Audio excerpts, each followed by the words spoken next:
The life of King George III's daughter, Princess Sophia. Princess Sophia, also known as Sophia Matilda, led a captivating life full of intrigue and rumours. Born on the 3rd of November 1777, she was the 12th child and 5th daughter of King George III and Queen Charlotte. While Sophia is famous for various reasons, one particular scandal surrounds her alleged illegitimate child, which added an extra layer of fascination to her story.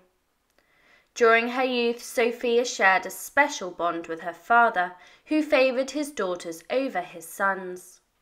Unfortunately, her relationship with her mother was fraught with fear, as the princesses were raised in an extremely strict household. Despite King George's initial disapproval of marriage for his daughters, he intended to find them suitable husbands once they reached a certain age. However, his recurrent bouts of madness, along with the Queen's desire to keep her daughters as companions, deterred potential suitors from them. As a result, Sophia and her sisters grew up in a secluded environment, often referred to as a nunnery. While Sophia remained unmarried, rumours circulated that she had become pregnant in 1800. It was said that Thomas Garth, an equerry of her father's, was the father of her illegitimate child. Another scandalous claim suggested that her elder brother, the unpopular Duke of Cumberland, had raped her and fathered the child. Historians remain divided on the truth behind these stories, with some believing she did give birth to Garth's child, while others argue that these tales were spread by political enemies of the royal family. The Prince Regent's efforts to secure more independence for his sisters gained momentum after Queen Charlotte's death in 1818. In her later years, Sophia resided in the household of her niece, Princess Victoria of Kent, who would later become Queen Victoria. It was during this time that she fell under the influence of Sir John Conroy, Victoria's controller. Taking advantage of Sophia's senility and blindness, Conroy manipulated her, and rumours circulated that she held him in high regard due to his ability to handle the alleged bullying behaviour of her supposed illegitimate son. Sophia became a spy for Conroy, reporting on the activities of the Kensington household and her two elder brothers, while he squandered most of her fortune.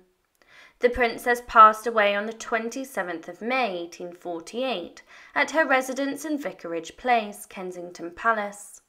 In her early years, Princess Sophia spent her childhood at Buckingham House in London. She was baptised on the 1st of December 1777 in the grand setting of the Great Council Chamber at St James's Palace. The ceremony was conducted by Frederick Cornwallis, the Archbishop of Canterbury. Among her godparents were Prince August of Saxe-Gotha, Altenburg, her first cousin once removed, as well as the Duchess of Brunswick, Wolfenbüttel, her first cousin twice removed. The Duchess of Mecklenburg, the wife of her first cousin once removed, was also a godparent, but they were represented by proxies during the baptism ceremony. Sophia's entrance into the world brought with it provisions for her future, King George, ensuring the financial security of his daughters and younger sons, arranged for Sophia and her elder sisters to receive an annual income of £6,000, either upon their marriages or his passing. The royal household maintained a strict and formal atmosphere, even in private. For instance, when the king entered a room, his daughters were expected to stand up, remain silent until addressed, and only leave with permission. Queen Charlotte, mindful of expenses, took measures to economise. The younger princesses wore less expensive country-made dresses and had plain meals. Education took centre stage in Sophia's early life. Lady Charlotte Finch, the governess for all of the royal children, oversaw their upbringing. Alongside her brothers, Sophia received a strict and disciplined education. Queen Charlotte ensured that expert tutors provided lessons in English, French, music, art, and geography. The princesses also had the opportunity to engage in sports and lively games with their brothers, blending entertainment with education. Theatre and special performances added to their cultural experiences. Sophia's first public appearance took place at Westminster Abbey in 1784 during a commemoration for George Frederick Handel, where she accompanied her parents and older siblings. In a departure from the norms of the time, Sophia's father actively participated in her early upbringing, favouring his daughters over his sons. He attended their birthday celebrations and other special events, showing great fondness for them. However, Queen Charlotte instilled fear in her daughters, and her maternal approach was not always gentle. As Sophia entered adulthood, she began to participate in more family activities alongside her sister Mary. At the age of 14, Sophia made her debut at court on her father's birthday. She was described as a delightful yet occasionally moody young woman, pretty, delicate and passionate. Sophia remained devoted to her father, despite finding him occasionally exacerbating. She expressed her gratitude for his kindness, but also noted his occasional overbearing behaviour, which did concern her. Prior to 1788, King George had discussed taking his daughters to Hanover to find them suitable husbands, despite his reservations based on his sisters' unhappy marriages. He admitted that he never wished to see his daughters marry, as he cherished their company and desired to avoid separation. However, the king's first bout of madness in 1788, when Sophia was 11, raised concerns. Sophia described his behaviour as affectionate yet alarming.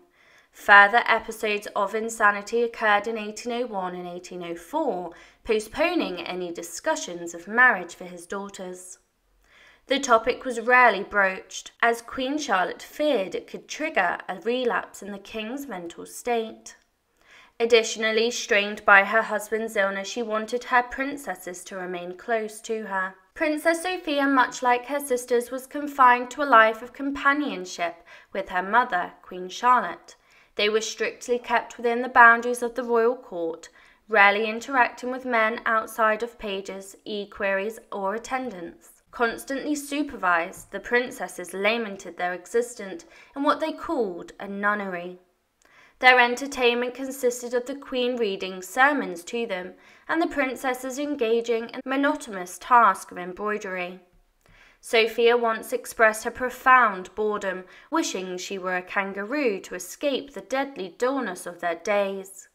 While the Princess Royal managed to marry at a relatively young age, the rest of the princesses faced obstacles in their pursuit of love and family. Although suitors showed an interest, Queen Charlotte intervened and hindered most of their romantic prospects. Longing for their own families and children, the princesses turned to their brother, the Prince of Wales, for assistance. They sought his help in finding suitable spouses, obtaining permission to marry their chosen partners, or even securing the freedom to live outside of Queen Charlotte's suffocating household. In jest, Sophia once humorously suggested to her brother that they should be put in a sack and drowned in the Thames. Before the Prince of Wales assumed the regency in 1811, he had limited power to fulfil his sister's wishes. However, his new position allowed Sophia and other unmarried princesses to receive increased allowances, as well as support in their desire to explore society. Queen Charlotte vehemently opposed these attempts, and she demanded delicate negotiations by the Prince Regent to strike a balance that would grant his sisters some independence.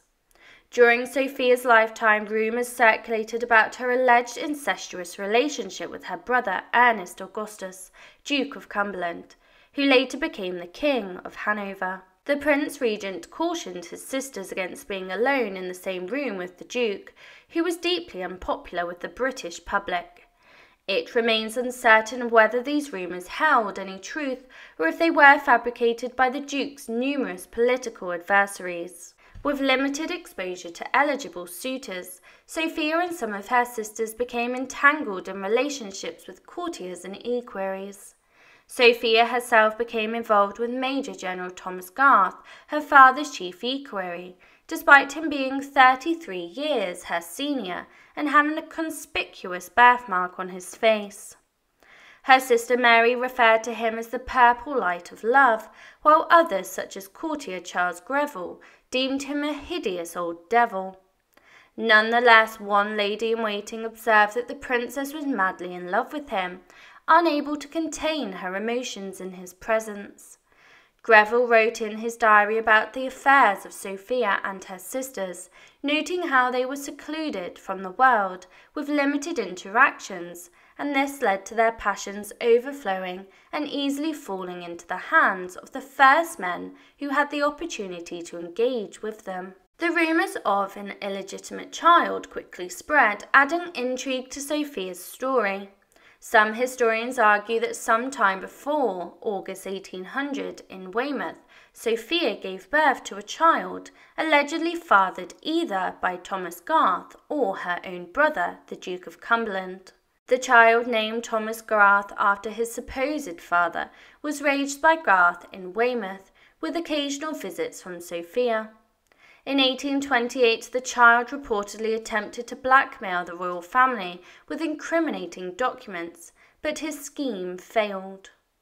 On the other hand, challenges the belief that Sophia had a child at all, presenting a thorough examination of the available evidence.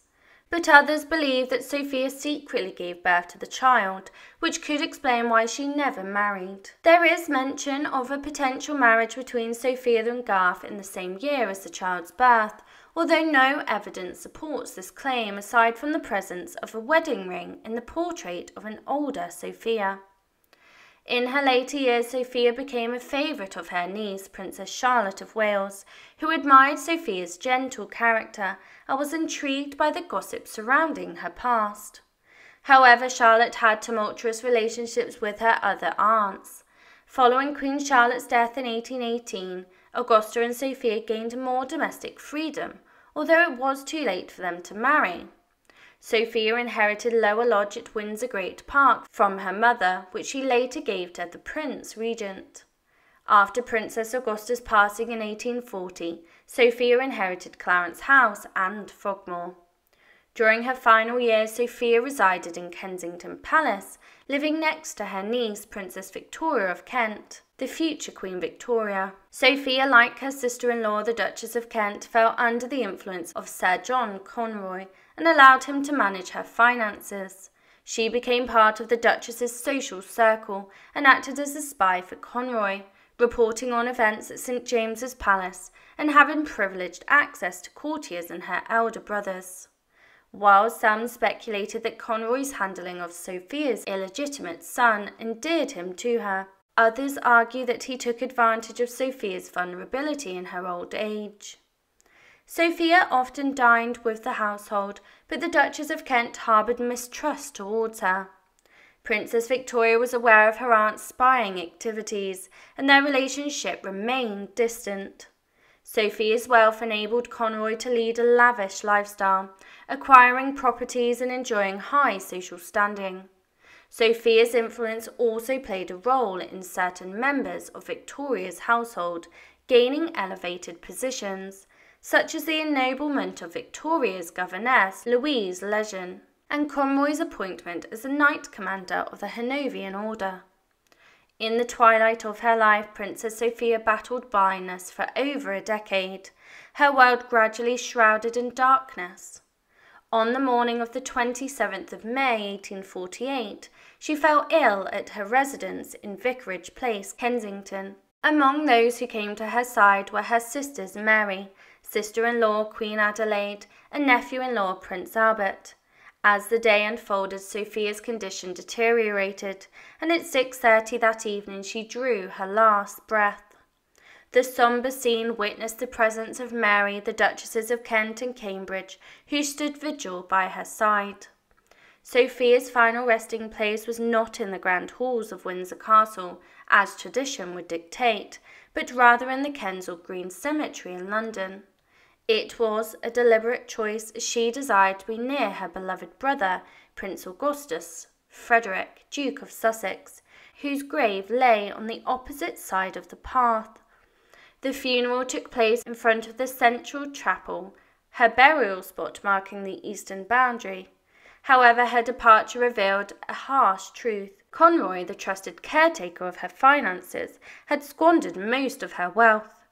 Princess Sophia left behind a meagre estate, with virtually nothing left to give. In his diary entry on the 31st of May, Charles Greville captured the essence of Princess Sophia's passing. She was a woman of remarkable intellect and knowledge, yet her existence had been confined away from the vibrant world. She endured years of blindness and helplessness, a silent martyr in her own right. As news of her death coincided with Queen Victoria's birthday, it served as a poignant reminder of the fragility and transience of life. The life of Princess Amelia. Princess Amelia was born on the 7th of August 1783, and she was a fascinating character in the royal family of the United Kingdom. She was the youngest of King George III and Queen Charlotte's 15 children, and the only one born at Windsor Castle, making her arrival even more special. Affectionately called Emily by her doting father, Amelia was regarded as his favourite child.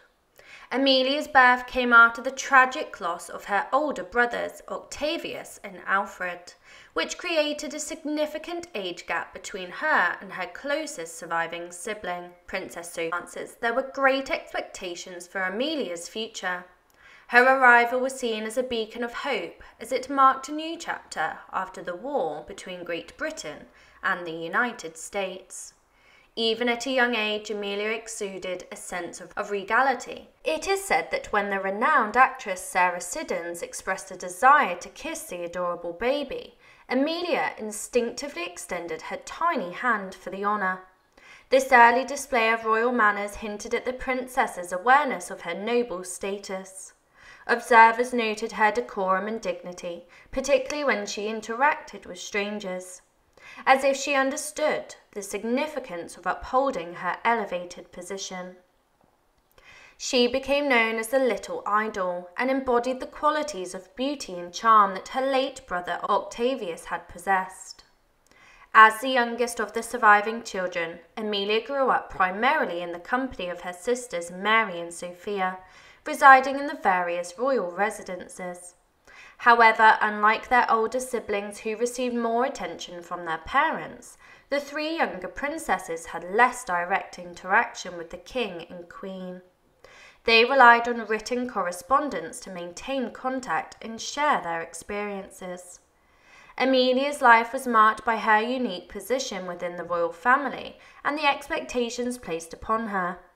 Her story offers a glimpse into the dynamics and complexities of the British monarchy during that time. The mischievous spirit of the youngest princess, Mary, Sophia and Amelia, became evident during a portrait session in 1785. Unlike their well-behaved elder sisters, these three royal children proved to be quite a challenge for the artists. John Singleton Copley. The dogs, birds, and especially the energetic trio refused to sit still, leading Copley to abandon the portrait.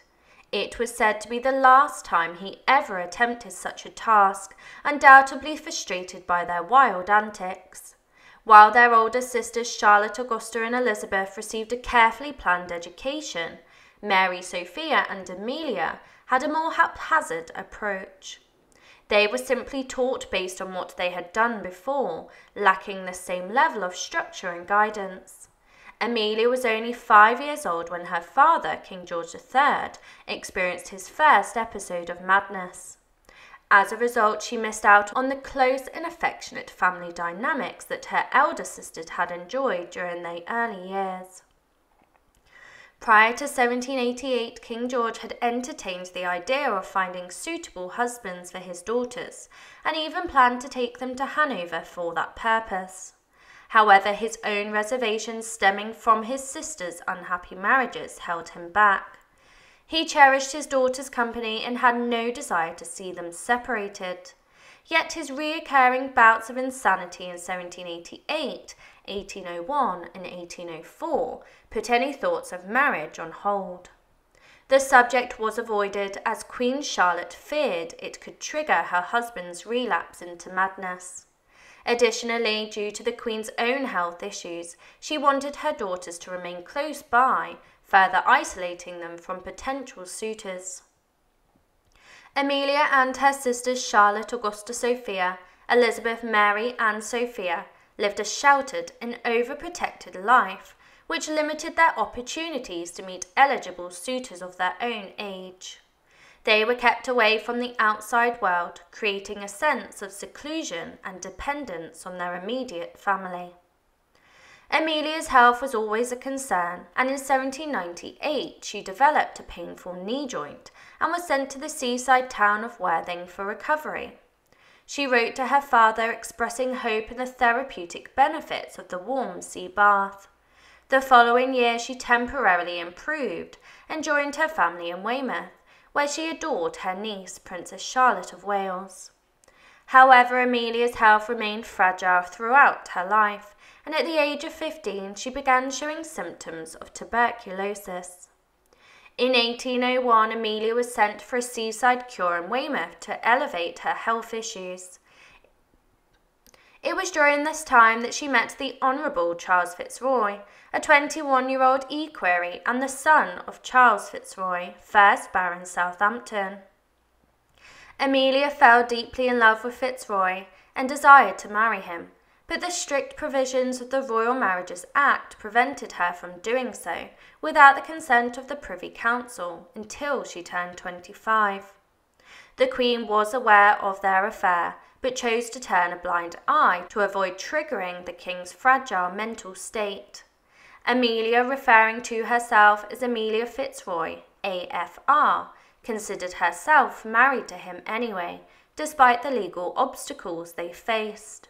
Amelia's life was filled with forbidden love, health struggles, and the constraints of royal protocol.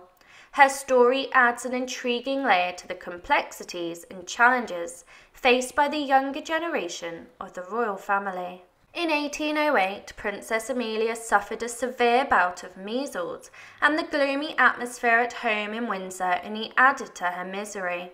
Concerned for her well-being, King George made the decision to send Amelia to Weymouth, accompanied by her sister Mary. Although her health only slightly improved, she found solace in moments of quiet rest. By 1809, she was able to take occasional short walks in her garden. However, this improvement was short-lived, and in August 1810 her suffering intensified, and in the October of that year she was struck by St. Anthony's fire, a painful skin condition. This illness dashed all hope, confining her to her bed on the 25th. King George was deeply anxious about his daughter's condition, summoning her physicians multiple times a day to receive a detailed update on her health. Despite the devoted care provided by her beloved sister Mary, Amelia's condition continued to deteriorate. Tragically, she passed away at noon on the 2nd of November, coinciding with her brother Edward's birthday. As a final token of remembrance, Amelia had a mourning ring crafted for the king, containing a lock of her hair enclosed in crystal, adorned with diamonds.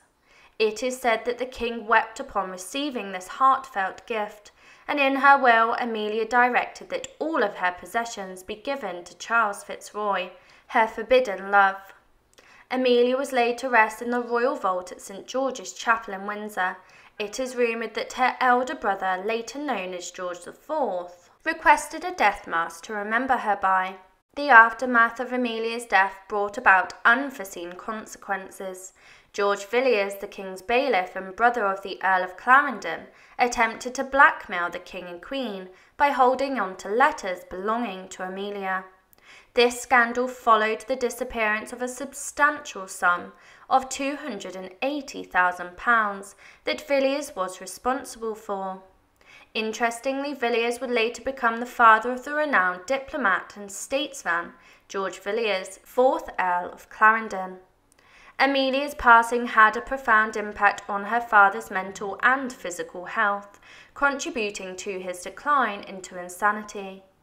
The Regency Act of 1811 was subsequently invoked, leading to the appointment of a regent to govern in the king's stead. According to his physician, Dr. Willis, King George would often cry out in a delirious state, pleading for Amelia to save him and expressing disdain for the physicians. Another of the king's delusions involved a belief that a healthy Amelia was living happily in Hanover with a large family, never growing older and always remaining well. Described as a beautiful young woman with ruby lips and auburn hair, Amelia was known for her spirited and tempestuous nature. Despite this, she was also recognized as amiable, intelligent, and unselfish. Even Princess Caroline, who had a disdainful view of her in-laws, referred to Amelia as the most amiable of the bunch. Both the Prince of Wales and the Duke of Sussex held a special fondness for her, with the latter describing her as a lovely creature. Amelia adored her elder brother, the Prince of Wales, and confessed that she had always loved him more than her other brothers. He too cherished her deeply, and her death left him devastated. In fact, he could never again sleep in a room without several lit candles after her funeral. Even 3 years later, he would burst into tears at the mere mention of her name, a testament to the lasting impact she had on his life. The life of Princess Augusta Sophia, born on November 8, 1768, was no ordinary princess.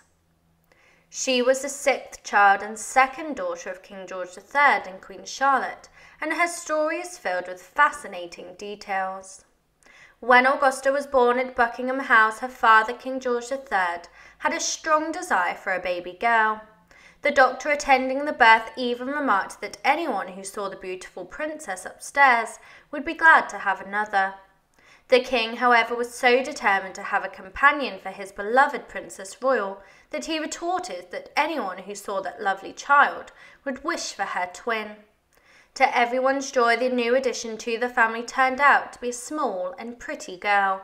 On the 6th of December 1768, Augusta was christened in a grand ceremony at St. James's Palace. The Archbishop of Canterbury himself presided over the event, and her beloved godparents included her maternal uncle, Prince Charles of Mecklenburg, the Queen Consort of Denmark, represented by a proxy, and her paternal aunt, the hereditary Duchess of Brunswick-Lunenburg, also represented by a proxy. Even at just 1 month old, Augusta was hailed as the most beautiful infant by Lady Mary Coke. As part of the trio of elder princesses, Augusta, along with her older sister Charlotte and younger sister Elizabeth, had a unique upbringing. Starting in 1771, they began travelling to Kew for lessons under the guidance of Lady Charlotte Finch and Miss Frederica Planter. This shift meant that they spent less time with their brothers, only occasionally crossing paths during their daily walks. In 1774, Martha Goldsworthy, also known as Gooley, became their new head educator. The princesses delved into traditional feminine pursuits like music, dancing, and the arts. However, their mother made sure that they also received a well-rounded education, including subjects like English, French, German, and geography, taught by knowledgeable governesses. Princess Augusta Sophia's childhood and adolescence were filled with not only the privileges of royalty, but also a commitment to learning and personal growth. Her unique upbringing and the diverse range of skills she acquired set the stage for her intriguing future. Princess Augusta, though deemed childish in comparison to her older sister, was Miss Planter's favourite among the princesses, who even went so far as to declare her handsomest of all. However, Augusta's charming appearance concealed a painfully shy nature, and when faced with unfamiliar faces, she often found herself stammering. Right from her early years, Augusta was driven by a strong desire to be good, which left her disheartened whenever she fell short of her own expectations. Her behaviour swung between troublesome and well-mannered, with occasional tantrums and even striking her governesses. Yet she also possessed a serene disposition and a deep affection for her family. Augusta harboured a profound dislike for the political tensions that had arisen between her elder brothers and their parents by 1780. choosing instead to immerse herself in her beloved coin collection. Shielded from the outside world like her sisters, Augusta's sole confidants were her attendants, with whom she maintained a frequent correspondence. In 1782, Augusta made her much-anticipated society debut at the King's birthday celebrations. Fearful of crowds, her mother kept her in the dark about the event until a mere 2 days before it took place. The same year brought heart-wrenching tragedies, as Augusta mourned the loss of her youngest brother Alfred, followed by the passing of her next youngest brother Octavius 8 months later. When the princesses attended the Royal Academy's summer expedition in 1783, the portraits of their departed brothers overwhelmed them, leading to tearful outbursts before onlookers. In August of that year, Augusta's youngest sibling, Emilia, was born, and she, along with Charlotte and George, stood as a godparent. While the birth of her sister didn't erase the pain of her brothers' deaths, Augusta chose not to dwell on their loss like their father did. As the 3 eldest princesses entered their teenage years, they increasingly spent time in the company of their parents. They accompanied them to the theatre, the opera, and courtly affairs, with their once academic lessons taking a backseat to music and the arts. They had the privilege of hearing renowned actresses like Sarah Siddons perform, and Augusta, alongside Charlotte and their parents, had the opportunity to meet John Adams when he was presented to the Queen. Whenever seen in public, the 3 girls were impeccably dressed alike, the only distinction being the colour of their dresses. Despite their frequent public appearances, Augusta found her greatest joy in the comfort of home, where she doted on her younger brothers Ernest, Augustus, and Adolphus. She shared an exceptionally close bond with her sister Elizabeth, as Charlotte often displayed haughty behaviour and an excessive awareness of her position as a Princess Royal.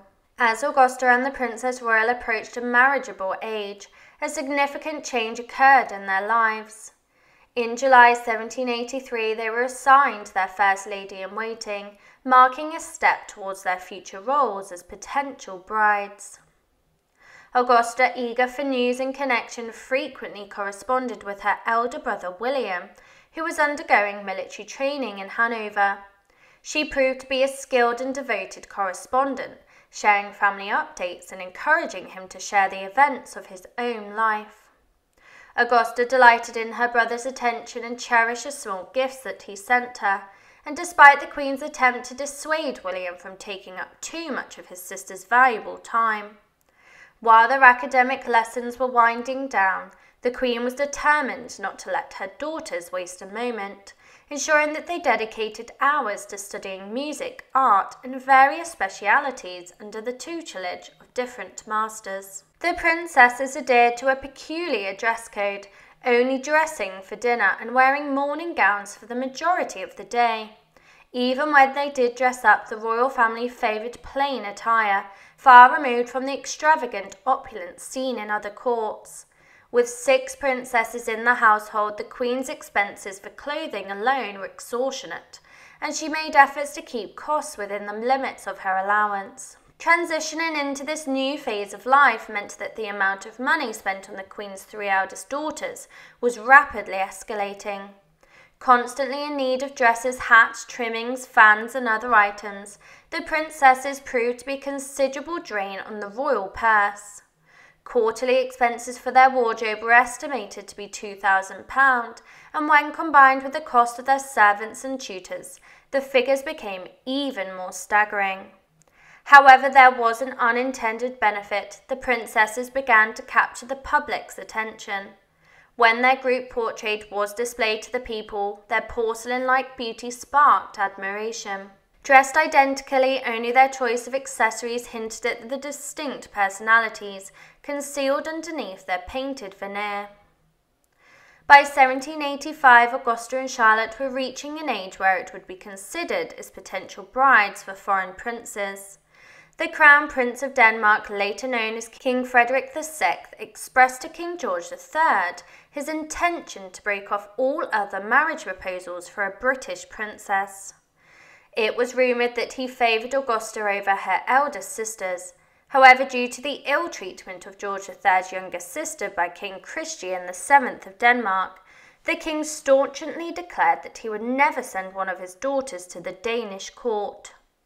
As their friends and fellow courtiers began to marry, the princesses found themselves wondering when their turn would come. In 1797, Augusta received a proposal from Prince Frederick Adolf of Sweden, an offer that had not been sanctioned by the Swedish royal house. A British princess, especially from a fertile mother, was highly sought after. Yet their father appeared increasingly reluctant to allow his daughters to enter into marriage alliances, raising questions and concerns among the princesses about their future prospects. Denied the opportunity for personal relationships with men of their own rank, several daughters of King George III embarked on clandestine romances with gentlemen at court. Augusta Sophia's path crossed with Sir Brent Spencer, a senior Anglo-Irish officer in the British Army around 1800.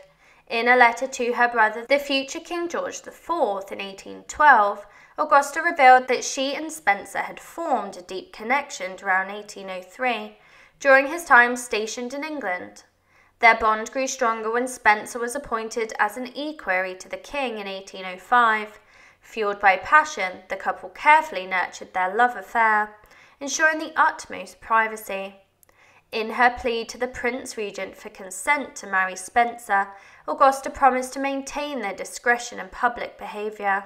While there is no official record of their marriage, rumours circulated within the court of Hesse-Homburg during her sister Elizabeth's wedding in 1818 that Augusta was secretly wedded. It was Spencer who conveyed the news of Augusta's mother's passing later that year, and upon Spencer's own death in 1828, he was found holding a locket containing Augusta's portrait, further attesting to the depth of their connection. In her later years, Augusta remained devoted to various interests. She was known to be a patron of El Bertolotto's flea circus, as documented in a flyer held by the V&A archives. In 1828, she expressed her sentiments to a friend, stating that she once felt ashamed to be called Princess Augusta, while any surviving members of the Stuart family still existed. However, after the passing of Cardinal York in 1807, she finally embraced her true identity as Princess Augusta. On the 10th of February 1840, Augusta attended the momentous wedding of her niece, Queen Victoria, to Prince Albert of Saxe-Coburg in Gotha.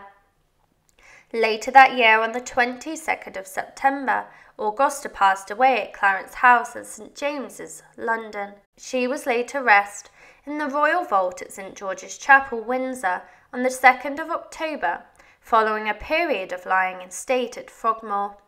Augusta Sophia's life was marked by hidden passions and a longing for personal connection, making her journey all the more intriguing and enigmatic. The life of Princess Mary, King George III's daughter. Princess Mary, Duchess of Gloucester and Edinburgh, led a remarkable life intertwined with royalty and love.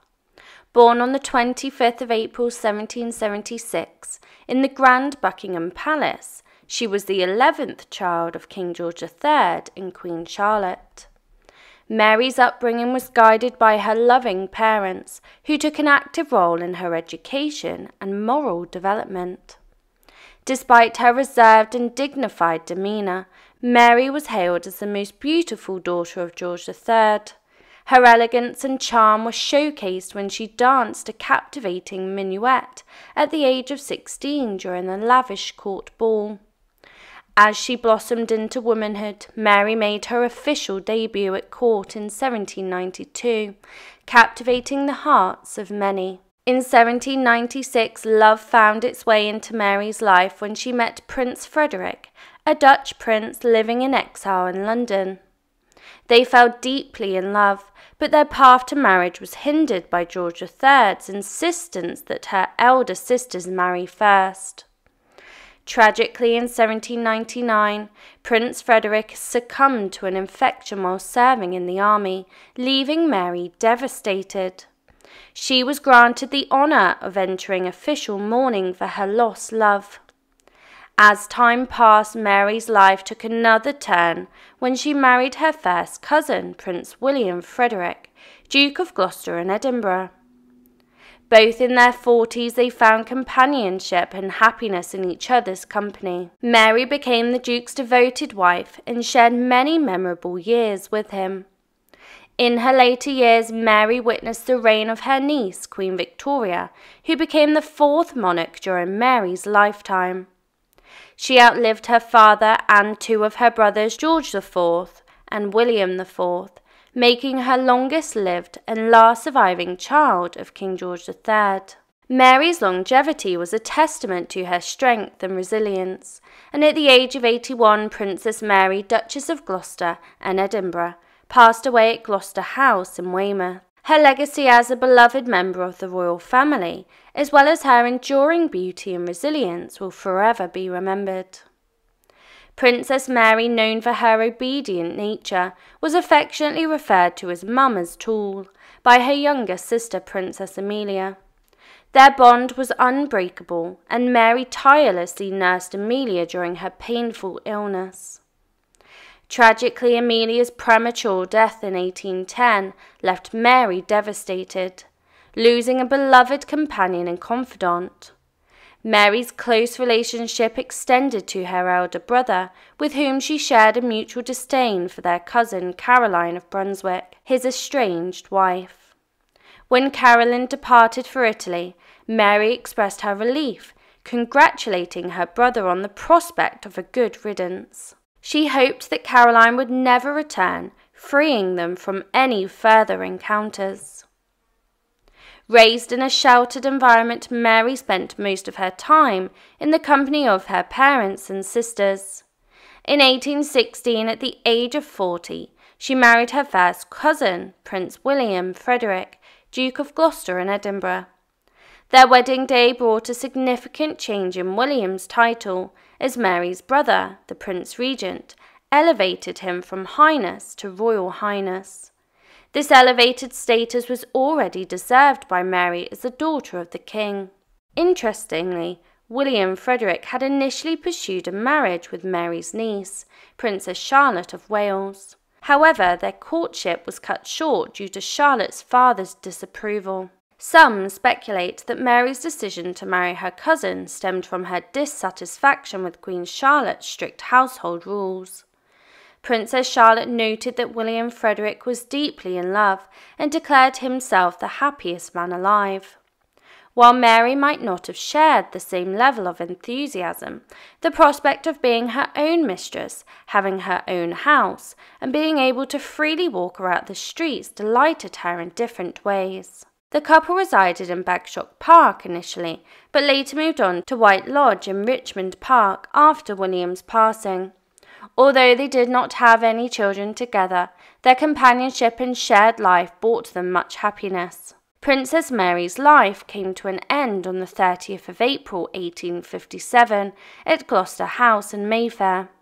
At the age of 81, she was the last surviving child of George III and Queen Charlotte, having outlived her siblings and leaving behind a legacy of resilience and devotion. The life of Princess Elizabeth, the daughter of King George III. Princess Elizabeth of the United Kingdom, a fascinating and vibrant personality, defied the expectations of her stately upbringing. Born on the 22nd of May 1770 at Buckingham House in London, she was the seventh child and third daughter of King George III and Queen Charlotte.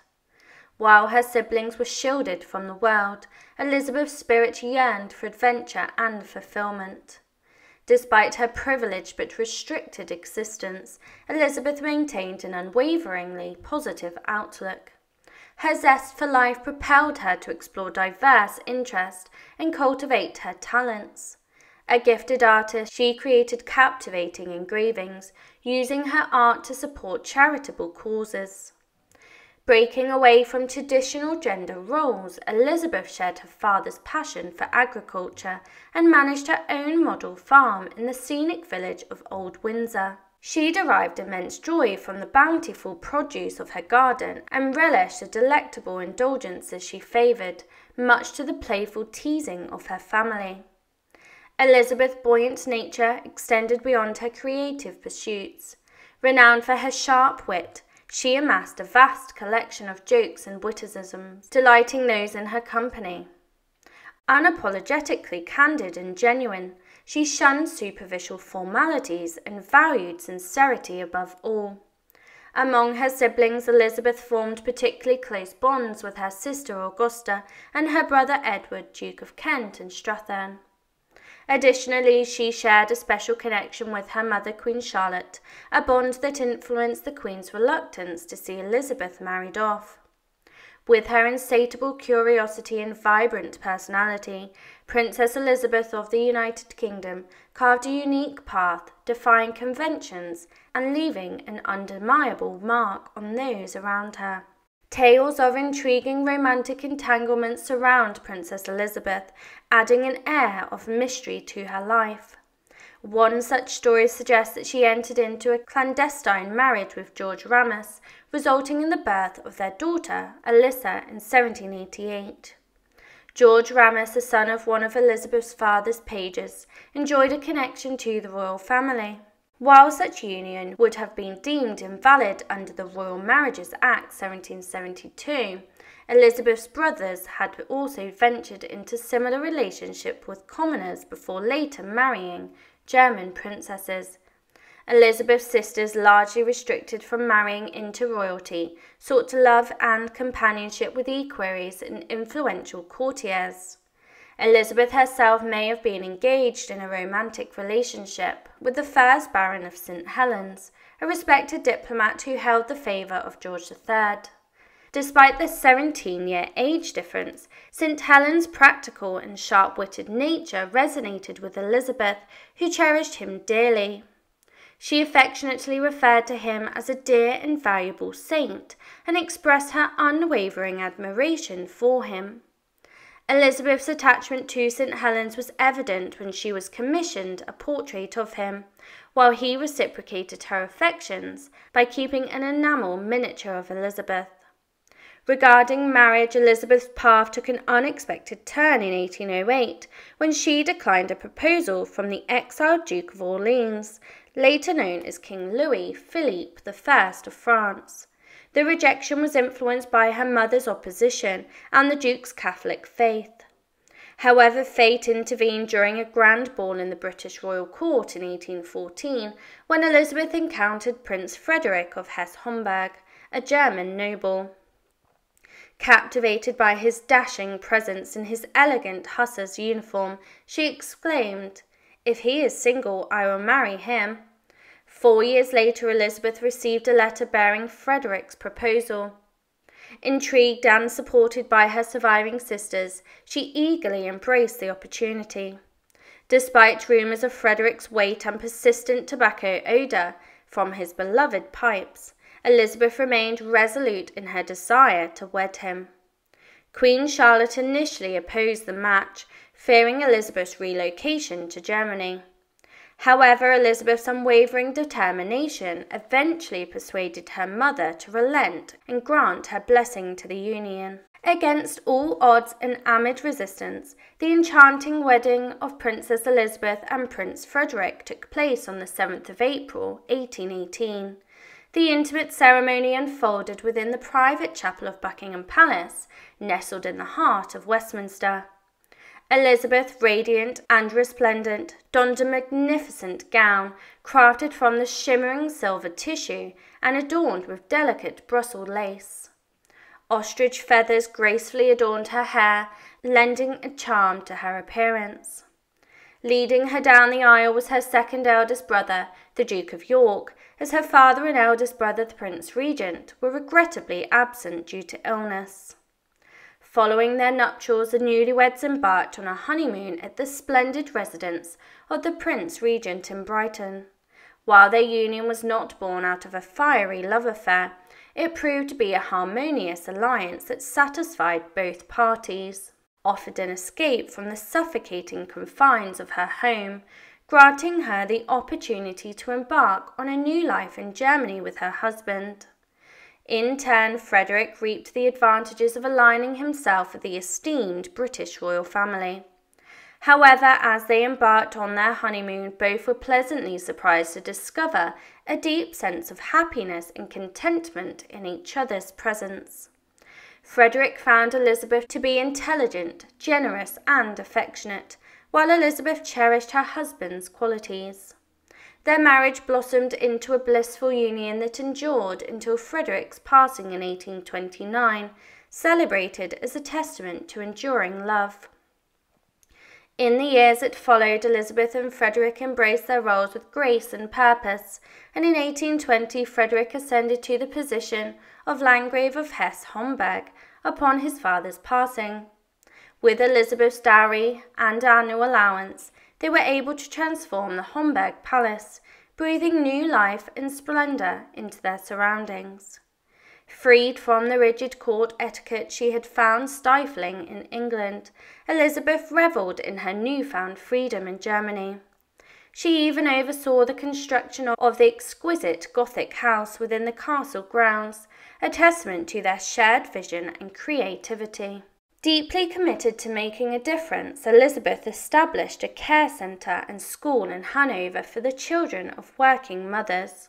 Although she herself was past childbearing age, she discovered immense fulfillment in working with the young students who graced the halls of the school. Tragically, Elizabeth's journey came to an end on the 10th of January 1840, as she peacefully passed away at the age of 69 in Frankfurt am Main, Hesse, Germany. Her final resting place became the majestic mausoleum of the Landgraves, situated in Homburg.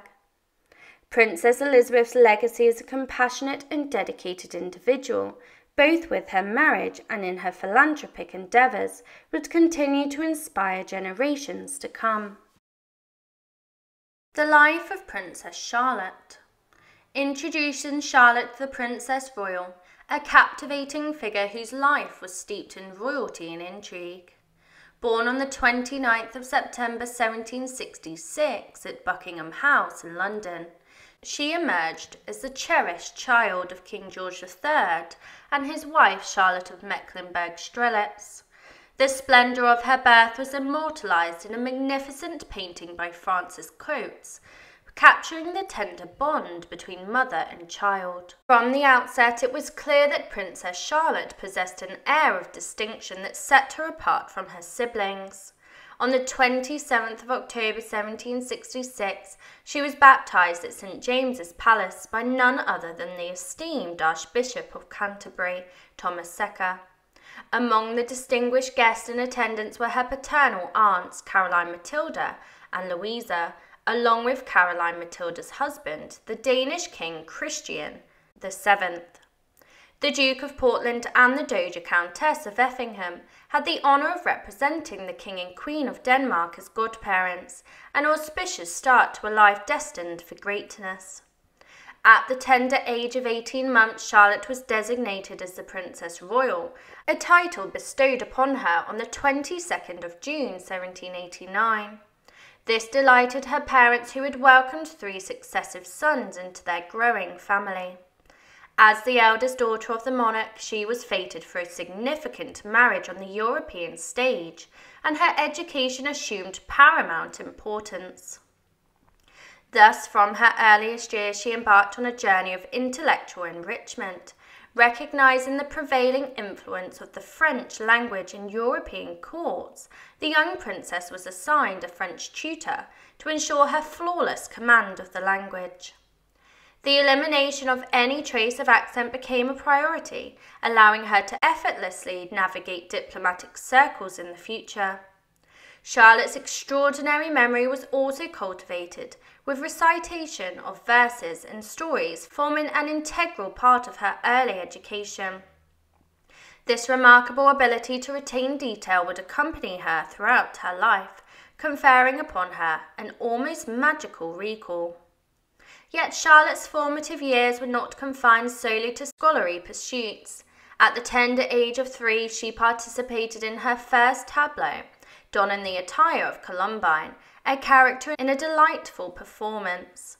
With her 7-year-old brother George, the Prince of Wales, as her dance partner, she graced the stage exhibiting an early inclination towards the performing arts. However, as she matured, she grew to despise such display of childlike vanity, believing them to breed arrogance and self-importance. Nevertheless, her parents persisted in showcasing their daughter's charm and grace.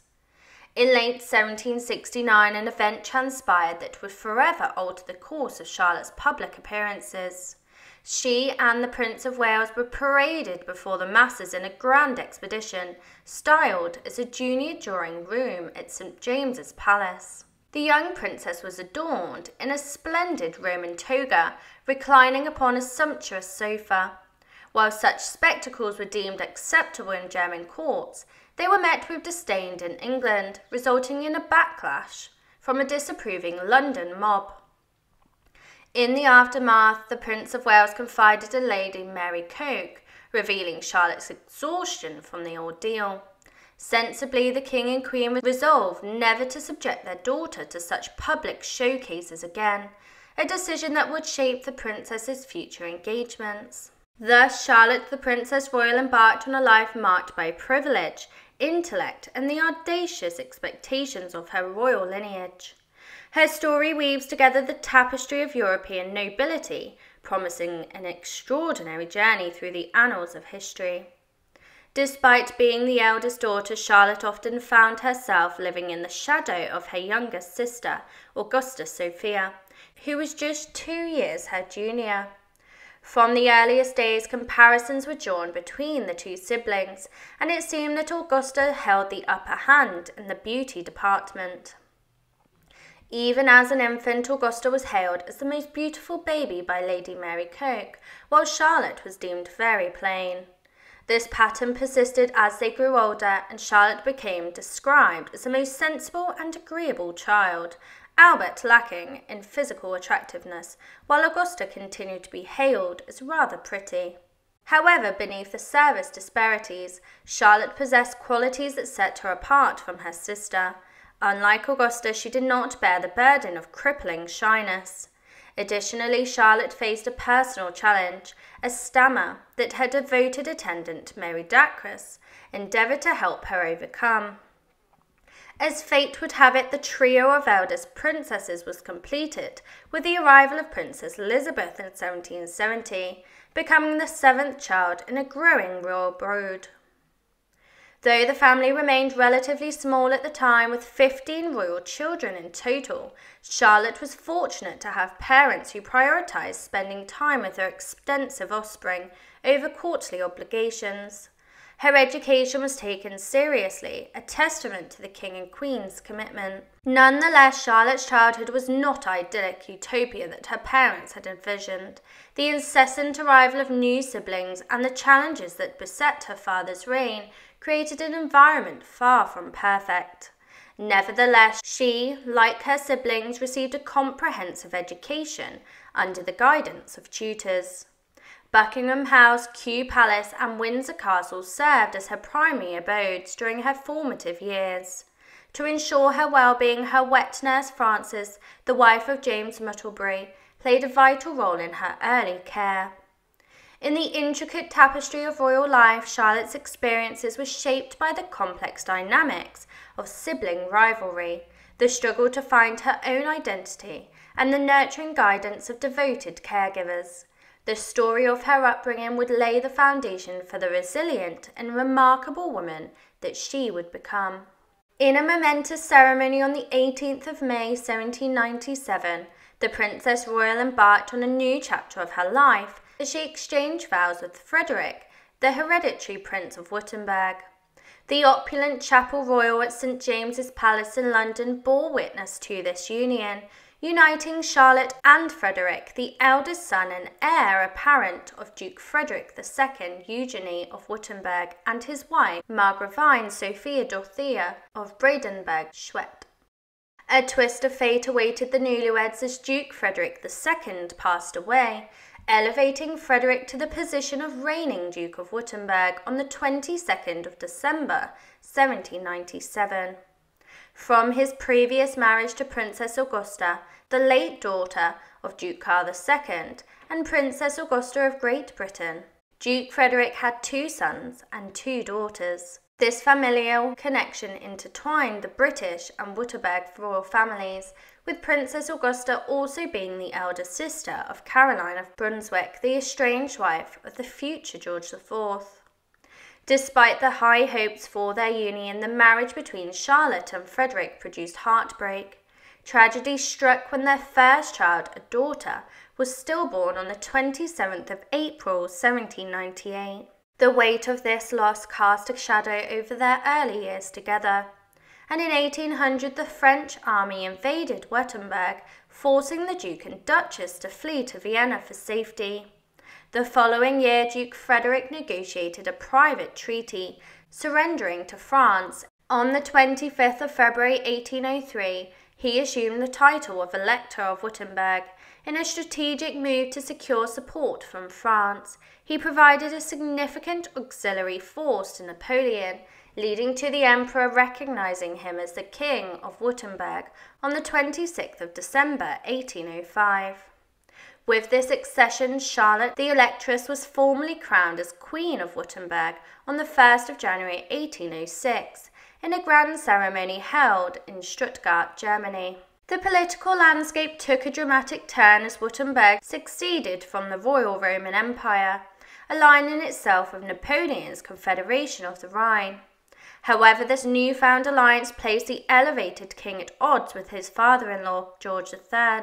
The British monarch, deeply resentful of his son-in-law's regal title and allegiance to Napoleon, refused to acknowledge Charlotte as Queen of Württemberg in their correspondence. This strained relationship between the two was a reflection of the complex dynamics of power and conflicting loyalties during that era. In 1813, King Frederick made a significant shift in his allegiances, abandoning Napoleon's cause to join the Allied forces. His family ties to the Prince Regent, later George IV, proved advantageous, boosting his standing among the Allies. Following Napoleon's downfall, King Frederick attended the Congress of Vienna, where his royal status was confirmed. However, his reign was not destined to be long-lasting, as he passed away in October 1816, leaving behind a legacy intertwined with the turbulent times of war and political realignments. With the passing of her husband, Charlotte's role transformed into that of Dowager Queen. She chose to reside at the magnificent Ludwigsburg Palace, situated near Stuttgart, where she welcomed visits from her beloved younger siblings. The Duke of Kent, the Duke of Sussex, the Duke of Cambridge, the Landgrave of Hesse-Homburg, and Princess Augusta Sophia graced her with her presence, forming a cherished bond of family. In 1819, Charlotte had the honour of being a grandmother, albeit by proxy, at the christening of her niece, Princess Victoria of Kent, who would later ascend to the throne as Queen Victoria. This joyous occasion held special significance for Charlotte, bridging the gap between generations and reinforcing the enduring ties that bound the British royal family. In 1827, after more than 3 decades away from her homeland, the 60-year-old princess embarked on a momentous journey back to Britain. Her health had deteriorated and she sought medical treatment for dropsy. The introduction of steam on the Rhine provided a convenient means of travel. Setting sail on the 31st of May, Charlotte embarked on the magnificent steamboat Frederick Wilhelm, descending the Rhine. With the logistics of her arrival were challenging due to her weight, which made it necessary that she was hosted aboard the Royal Sovereign on a specially crafted chair. Unfortunately, the weather forced the ship to depart from Bath. Upon reaching London, Charlotte took up residence at St. James's Palace, a place filled with memories and history. It is here that she received numerous visits from her extended family and had the opportunity to reconnect with the authorities. A significant farewell visit from the King himself, George IV, marked a poignant moment before her departure. On Tuesday, the 9th of October, Charlotte set sail from England on the Royal Sovereign. However, a fierce storm compelled the ship to retreat to Harwich, delaying her journey. Undeterred by setbacks, Charlotte resumed her voyage on the 14th. After spending a night on board, she continued her journey on the steamboat. Finally, on the 19th of October, she arrived in Frankfurt, where she was warmly welcomed by the King and Queen of Württemberg, as well as the Duke of Cambridge. This joyful reunion served as a reminder of the intertwining of the British and Württemberg connections. On the 24th of October, she returned to Ludwigsburg Palace, her tranquil sanctuary. Tragically, Charlotte's life came to an end within the walls of this palace on the 6th of October 1828. Her final resting place would be in the palace's royal vault, a testament to her significant role in both the British and Württemberg royal families. Her legacy as a beloved Dowager Queen and a remarkable individual endured, forever etched in the annals of history.